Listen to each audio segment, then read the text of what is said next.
कमळी मालिकेतील आजच्या जबरदस्त भागामध्ये इथे कामिनीने कमळीचा ॲक्सिडेंट करायला सांगितलेला असतो। आता मात्र अनिका मोबाईलमध्ये कमळीच्या ॲक्सिडेंटची मज्जा बघणार असते। तेवढ्यात इथे अनिका मोबाईलमध्ये बघत असते, पण मोबाईलमध्ये अनिकाला ऋषीचा ॲक्सिडेंट झालेला आहे आणि ऋषी रस्त्यावर पडलेला आहे आणि ऋषीला खूप लागलेला आहे। कमळी पण साईडला पडलेली आहे। आता मात्र अनिकाला खूप राग येतो। अनिका लगेच कामिनीचा गळा दाबते। ग्रॅनी आजी, हे काय केलंस तू? माझ्या ऋषीचा ॲक्सिडेंट केलास आणि कमळीला काहीच नाही झालं। ऋषीचा ॲक्सिडेंट झाला आहे, जर ऋषीला काही झालं ना तर तुला सोडणार नाही। लगेच का इथे आता अनिका कामिनीचा गळा दाबत असते आणि मग आता कामिनी म्हणते, अगं थांब, झाली चूक।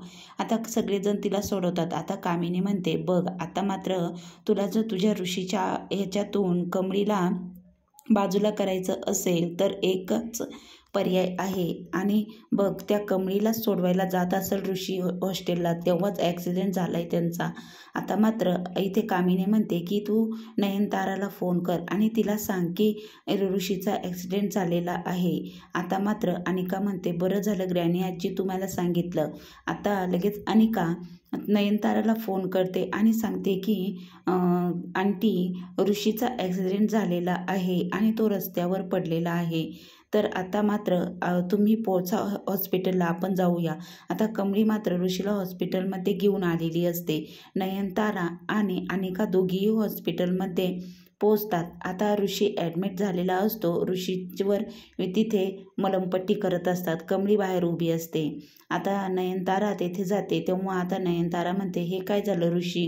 अरे ऋषी, डोळे उघड, काय झालं तुला? तेव्हा मात्र ऋषी झोपेतसुद्धा कमळीचं नाव घेत असतो। कमळीचं नाव इथे घेताना नयनतारा बघते। नयनतारा म्हणते, अरे तुला डोक्याला मार लागला आहे, किती लागला आहे तुला ऋषी? आता मात्र ऋषी म्हणतो, आई काळजी करू नको, मला थोडंच लागलं आहे, काहीही नाही लागलं। आता मात्र तू इथे थांबू नकोस, तू जा घरी, नर्स आहेच इथे माझी काळजी घ्यायला। आता अनिका म्हणते, माझ्या ऋषीची काळजी, ऋषी आपला आहे, ऋषीची काळजी मी घेईल आंटी, मी थांबते ऋषीजवळ। मात्र इथे ऋषी म्हणतो की अनिका तू सुद्धा थांबू नको आणि आई तू पण थांबू नको, दोघीही तुम्ही घरी जा। आता मग ऋषी त्यांना म्हणतो की घरी जा आणि काळजी करू नका, लागलं तर मी तुला आई फोन करेल।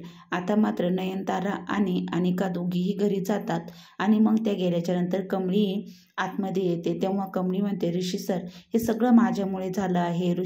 इथे कमळी ऋषीला माफी मागते, सॉरी म्हणते। तर ऋषी म्हणतो, कमळी तू काळजी करू नकोस, तुलाही माझ्यासारखंच खूप लागलं आहे, काळजी करू नकोस, मी आहे इथे, तू आता हॉस्टेलला जा आणि आराम कर, खाऊन घे काहीतरी, तू काही खाल्लेलं नसेल। कमळी म्हणते, नाही मी इथे थांबते। पण ऋषी म्हणतो, नाही, कबड्डीची प्रॅक्टिस करायची आहे, तुला जायलाच हवं आणि आपली टीम जिंकलीच पाहिजे, असं ऋषी म्हणतो। मग ऋषी कमळीला हॉस्टेलला जायला सांगतो, जातो हॉस्टेलला असं म्हणत ऋषी कमळीला तिथून जाण्यास सांगतो। आता इकडे राजन गौरीच्या घरी थांबलेला असतो, कारण की राजनची तब्येत ठीक नसते म्हणून राजन गौरीच्या इथे असतो। गौरी राजनची काळजी घेत असते। तर आता राजन तिथे बाहेर तोंड धुत असतो, तेवढ्यात राजनला एक फोटो दिसतो। तो फोटो पालथा असतो। तर राजन तो फोटो बघतो आणि फोटो बघतो तर काय, त्यांचा फोटो। जेव्हा मग फोटो बघतो तेव्हा म्हणतो की काही आबांचा फोटो आहे आणि आबांच्या फोटोवर तो हार बघतो आणि मग म्हणतो की हा फोटो इथे कसा आणि हे यांचं घर आहे का, असं तो गौरीला विचारत असतो। तर इकडं आता गौरी नाव बदलत असते, सरोज म्हणत असते। तर आता मात्र इथे राजन म्हणतो की आबा मोहिते आहे ना, तर हे यांचं घर आहे का आबा मोहित्यांचं? तेव्हा मात्र गौरी सरोज काहीही बोलत नाही आणि मग जेव्हा आबांचा फोटो राजनच्या हातात बघते तेव्हा इथे सरोजच्या हातातून दुधाचा ग्लास खाली पडतो आणि मग आता तो म्हणतो की जर हे आबा मोहितेंचं घर आहे तर त्यांची मुलगी गौरी कुठे आहे आणि त्यांची नात कुठे आहे, असं तो प्रश्न विचारत असतो।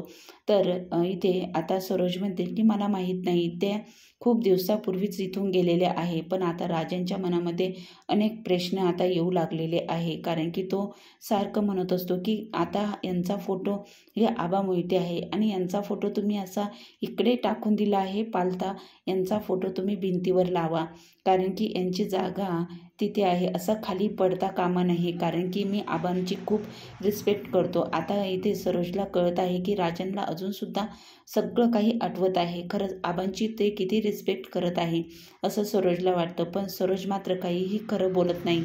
आता राजन आता गावकऱ्यांकडे चौकशी करणार असतो की गौरी आणि त्याच्या मुलीची तो आता चौकशी करणार असतो. आता गावकऱ्यांकडून आता राजनला गौरी आणि त्याच्या त्याची मुलगी कुठे आहे हे कळेल का? आता पुढील भागामध्ये खूप मनोरंजन असा ट्विट्स आहे, त्याच्यामुळे चॅनलला कनेक्ट राहा आणि चॅनलला लाईक आणि सबस्क्राईब नक्की करा.